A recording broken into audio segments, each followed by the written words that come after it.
Hey, what's up guys, Irish Tail here, and welcome to episode 1 of Siege Suggestions. So, for those of you guys that maybe aren't aware, this is a new series that I'm launching on my channel, where basically I'm going to take suggestions from you guys on how that they could improve Siege, and give my own opinions of it. Obviously, if you would like to have your own suggestions featured in the next video, feel free to leave them in the comments below. I'll take the best ones that I see, or the ones that interest me the most, and I will do a discussion on them. But without any further ado, let's actually get into the topic of this video. So first of all, let's take a look at Undead49's suggestion, and he says he wants them to make suppressors better. Now, generally speaking, I understand where this is coming from. I understand that there are issues with suppressors in Siege being very much phased out in current meta of the game. Now, essentially, for those of you guys that maybe aren't aware, if you're really clueless, suppressors, what they currently do is they completely remove the bullet trail for when you're shooting your guns. So essentially what that means is if you fire a gun unsuppressed, there is a white trail behind it that is left, basically trying to help an attacker or somebody you're shooting at know where you are shooting them from. A suppressor completely removes this trail, but the offset for that is that it means that the gun's damage is quite severely reduced. It's normally by about 5 to 10 points depending on the weapon's damage itself, so, you know, that's currently what they do.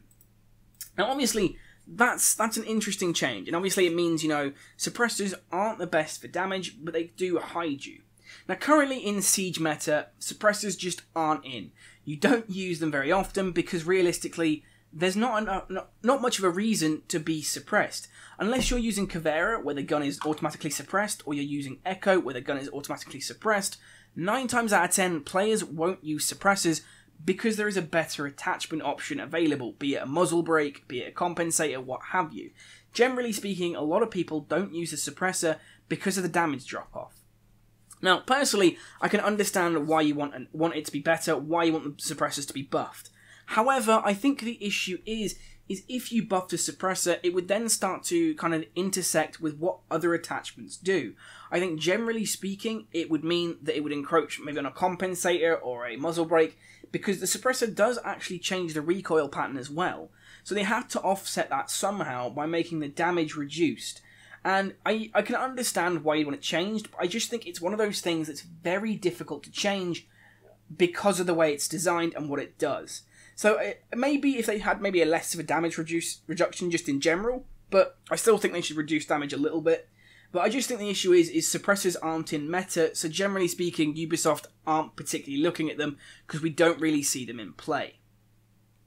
Right, and the next suggestion comes from Max Glack, and he said, I would like a system that if a person starts team killing, then you can kill them without getting kicked or banned. So basically what he wants here is a system where if someone kills you, you can kill them, and you don't get any kind of repercussions for that.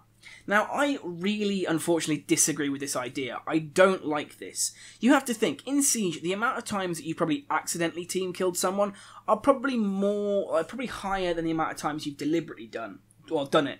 So I understand that you want to deliberately team kill somebody, and because they've team killed you, I think generally speaking it wouldn't be a good idea. You have to think, if you accidentally team killed someone, say by lobbing a grenade, doing a fuse charge, something like that, the next round they would just kill you automatically because they know they're not going to get penalised for that. They're not going to get kicked, they're not going to have a mark against their account. So generally speaking, I don't think it's a good idea because it just wouldn't be fair. Another issue you would have is that players would deliberately possibly team kill themselves just so that on the next round they could kill you without any kind of punishment.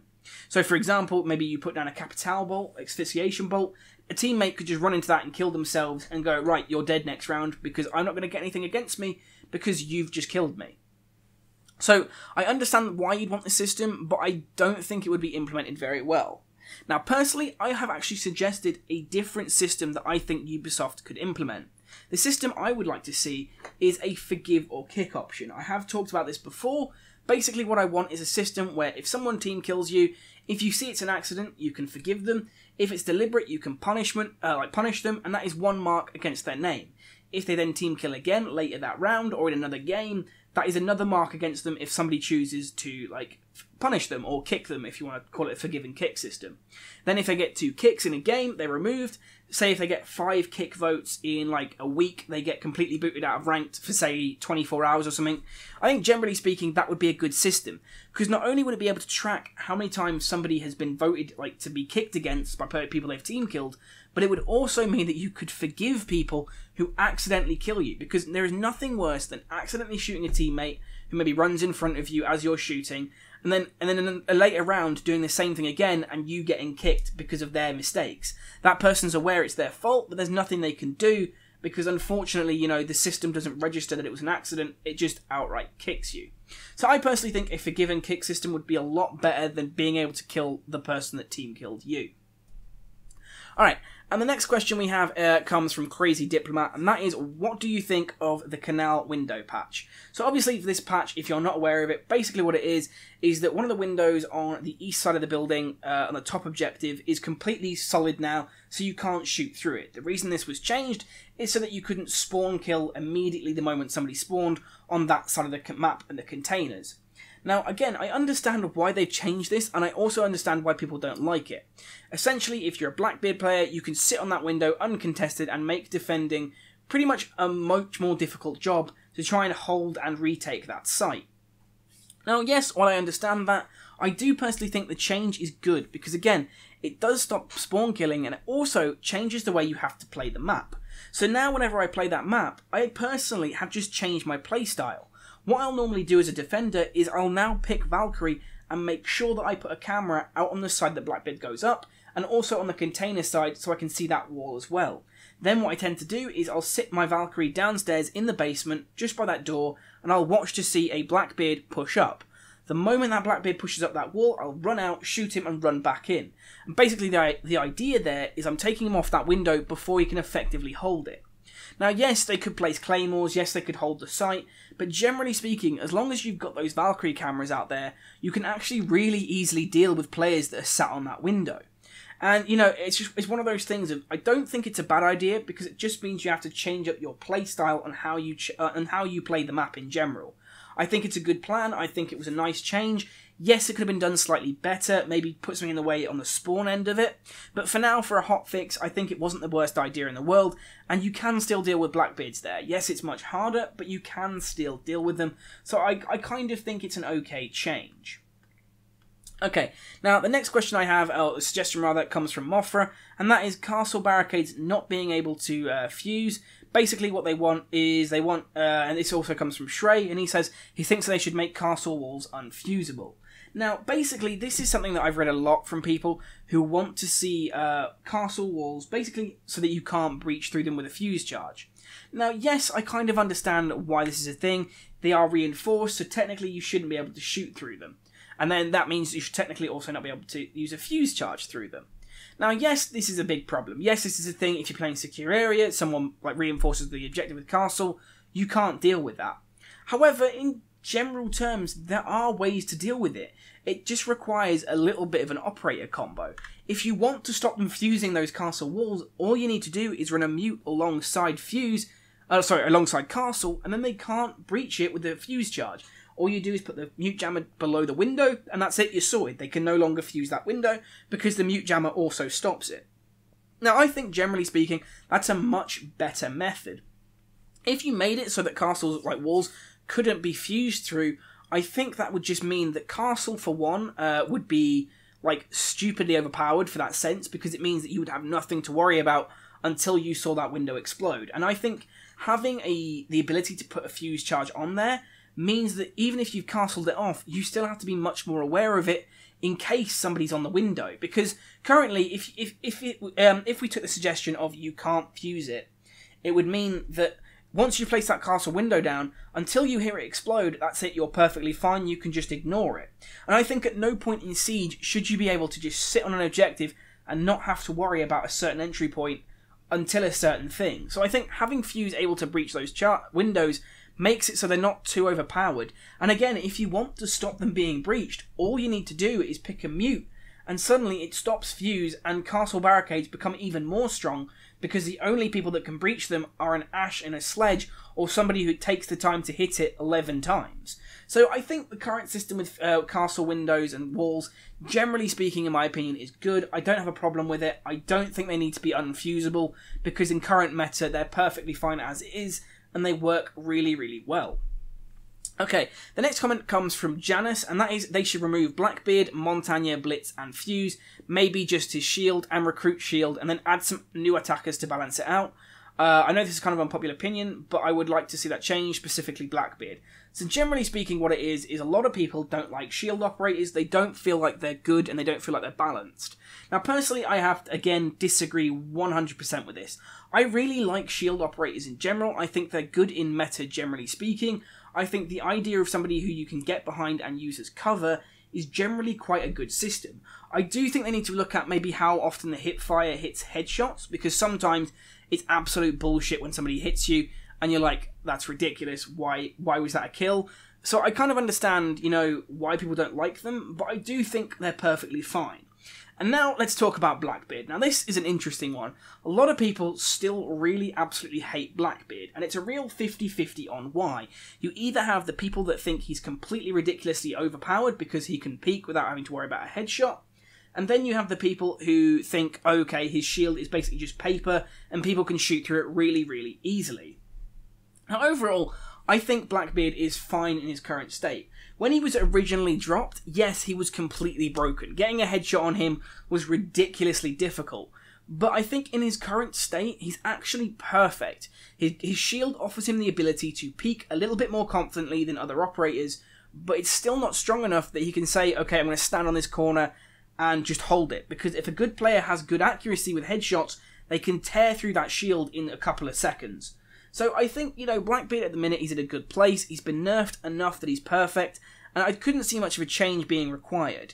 So I personally think the operators they have in general are really good. And also you have to think, if you remove those operators, replacing them with other attacking operators would be very difficult. You've got to think, what would you fill in those spaces with? What kind of other operators would you replace that with? There's not a lot you could think of, really, that would fit that gap. And personally, I think shield operators aren't too overpowered that you want to get rid of them. I just think they need their hipfire tweaking just a little bit. Okay, and now we're going to move on to the final suggestion of today's video, which is from David Ralfsky, or Ralfsky, which is remove sprinting. He says, the game is way too fast and action heavy. It should be a lot more like CS, slow and methodical movements with your team to clear each room, kind of like a real SWAT team. This would make it a lot more tense for defenders, and attackers' gadgets like Sledgehammer would be loads more effective. Right now, multiplayer just feels like, and I hate to make this comparison because it's overused, Call of Duty. Everyone is just running around shooting each other with no communication or team play. People barely use in-game comms because there is no need to. Something like CS meets SWAT 4 would be awesome. Now, I kind of do agree with this a little bit. I do definitely think that the running around in Siege is a real disappointment. The way they've changed the game to be a lot more fast-paced, to me, feels like they pushed the game in the wrong way. When you look at Siege as a whole, in my opinion, it should always have been a more tactical game. When they first advertised it, it was this game that you had to be methodical, you had to be cautious about, you had to really plan your strategy before you went in, and I really like that. That to me was a brilliant change in the way the game works, and all the breaching around it made it so much more dynamic and better in my opinion, that it was an amazing game. And I do feel like the game currently, especially with the fact that they've reduced the in-game timer, has become a lot more like a run and gun than a slow methodical shooter. Methodical shooter. Now, I don't think removing sprinting would improve this. Generally speaking, I don't think that would make a big enough change to improve the game. However, I have had a little bit of thought about this, and I think that there is one easy way that Ubisoft could actually fix this. And I think all they would need to do is add a stamina bar into the game. Now, I know a few of you guys are probably thinking, whoa, that's too much, we don't need that. Hear me out, right? How I think the game should work is you should have a stamina bar that goes from 0 to 100. Basically, when you're sprinting around, that stamina bar goes down over a steady period of time. If you're a 3 armor operator, 1 speed, if you sprint, that bar goes down very quickly. If you're a 1 armor, 3 speed operator, that bar takes a lot longer to go down. then all I think they'd need to do is add in a system around this that affects your aim. So if your stamina bar, say, goes below 75%, your aim starts to wobble by a little bit, making it a little bit harder to shoot. If it goes down by 50%, it becomes a little bit more wobbly and it's more difficult to shoot. 25%, you know, it's even more wobbly and harder to shoot. And then at 0%, if it hits that point, your aim is ridiculously swaying. It's really hard to aim, and it makes it much more difficult to get accurate shots when you're aiming down sights. Now, generally speaking, I think that kind of mechanic would really improve Siege, because firstly, it means that if you still want to rush, you can rush. But it means there's more of a risk-reward strategy involved, because you know that if you sprint into the objective, you know for a fact your aim is going to be less accurate than a player that is just sat on the objective who's been waiting for you. I also think what it would mean is teams would have to be a lot more, like thoughtful about how they play an objective. It means you can't just run straight in as a team, because as I said, you know, your aim would be reduced compared to the defenders. It also means that roamers would have to, again, really think how they move around the objective. It would mean if, as a Caveira player, you wouldn't just be able to run from one side of the map to the other and just kill somebody instantly. You'd have to actually think, okay, I need to place myself far enough away that I can still roam effectively, but close enough that if I sprint in, I'm not going to have such a detriment to my aim that I can't hit anything reliably. Now, I think that would be an amazing idea, because it would just mean that there's so much more thought going into how you play, and no longer would you have these 3-speed Ash characters just running into the objective within the first 10 seconds, flashbanging, and getting a load of kills. Because realistically, to me, that just feels like Call of Duty, as David says. It just makes it feel like a disappointment to the game, and makes it feel a lot less fun, because, again, you know, it's having this mechanic that that just doesn't fit to the style of the game that they first presented to us. Obviously, you know, I don't know if Ubisoft would make that change or if they'd even consider it, but overall I think it would be a way to change how we play, because with the reduction of in-game time for ranked, I just think they've pushed towards this method of, oh, we think rushing is a good strategy, and I think if they introduce stamina, it would make it so, yes, you can still rush, but you have to think about, is it worth doing for the payoff that you get? But, you know, that's just my opinion. So I hope you guys enjoyed today's Siege Suggestions video. If you did, don't forget to give it a thumbs up. If you didn't, feel free to dislike. Obviously, if you want to feature have your own suggestion featured in the next video, potentially, just don't forget to leave that in the comments below. I will read through them. I'll pick the ones that I like the most, or think that I can get the best kind of discussion out of. Obviously, you know, if you have any opinions on anything I've discussed, again, let me know in the comments below. Maybe you agree, maybe you disagree. Feel free to voice your own opinions. Obviously, if you haven't subscribed already, feel free to do so. My channel is all about Siege and other games, and I love doing these discussion videos for you guys, so it's always worth subscribing and also hitting that notification bell just so you know when my videos go live, as sometimes I do miss my upload deadline. But other than that, guys, I hope you enjoyed the video, and I'll see you in the next one.